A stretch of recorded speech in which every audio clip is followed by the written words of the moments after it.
Ta première âme d'existence, de séduction et d'acclimation, c'est le parfum que tu utilises, sans beurre.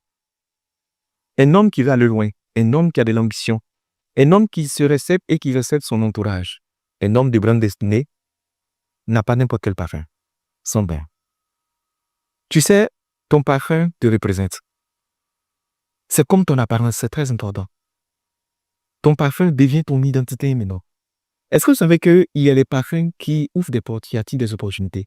Il y a des parfums, tu les mets pour aller à des rencontres d'affaires, tu as des fortes chances qu'on signe de contrat. Il y a des parfums que tu mets pour aller en entretien d'embauche. Tu as de fortes chances qu'on puisse t'embaucher. Les parfums sont très importants. C'est trop important. Il y a des parfums qui attirent des esprits positifs. Il y a des parfums qui attirent des démons. Il y a des parfums qui repoussent la grâce et la chance. Ne jouez pas avec votre parfum. Prenez l'affaire très au sérieux. Et je ne parle pas d'avoir un parfum, c'est d'avoir plusieurs parfums selon les circonstances. Utilisez les parfums comme des armes que vous avez. Il y a des parfums qui sont dédiés à des rendez-vous galants pour la séduction. Il y a des parfums qui sont dédiés à des rencontres d'affaires. Il y a des parfums qui sont identitaires. Chez toi à la maison, tu dois avoir un parfum identitaire. Même en ton absence, ton odeur doit hanter la maison. Ton odeur doit hanter les draps, doit hanter toutes les pièces. Tu n'es pas là, mais tu es là. Et puis tu sais quoi? On ne met pas les parfums que pour sortir. Il y a des parfums on met pour rester à la maison. Celle avec qui tu vis là, elle a droit à sentir de bonnes odeurs aussi.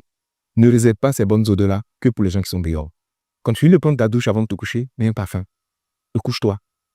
Souvent tu dis, elle ne vient pas vers toi, tu ne bénéficies pas de câlin, c'est parce que souvent l'odeur est désagréable. Et surtout quand on vit dans la chaleur et dans un lieu où il n'y a pas de fraîcheur, les mauvaises odeurs sont décuplées. L'un des signes pour montrer à quoi sert un parfum, regarde le nom, regarde la composition. Si tu as le moyen, va faire un parfum identitaire, c'est-à-dire un parfum qui te représente, un parfum que pour toi. Ici en Europe, ça dit c'est un peu partout. En Afrique, c'est un peu plus compliqué. Mais si tu as le moyen de le faire, fais-le. Si tu n'as pas le moyen de le faire, trouve un parfum qui épouse tes ambitions et un parfum qui te représente bien. Demande à ton parfumeur ou fais des recherches. Mais les ingrédients mis dans les parfums ne sont pas pris comme ça au hasard. Prends au sérieux cette odeur-là. Prends au sérieux ce parfum. Tu sais, il y a des parfums, tellement que tu les prends arrivé un moment, c'est comme s'ils deviennent ton ADN.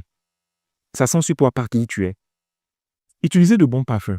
Surtout quand vous voyez que le parfum a un impact.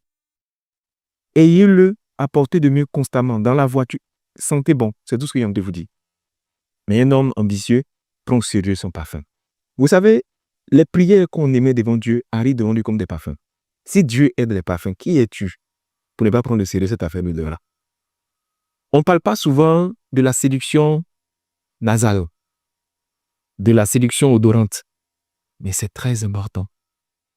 C'est hyper important. Il y a tellement d'exemples. Pour ceux qui savent le pouvoir des parfums, notez en bas. Il y a des parfums quand tu dors, tu commences à faire des rêves qui sont bizarres. Il y a des parfums quand tu mets, les opportunités d'argent commencent à te poursuivre partout. Faites des recherches sur le parfum, ayez des bons parfums identitaires et utilisez les parfums comme une arme. Pas juste comme quelque chose qu'on met comme ça.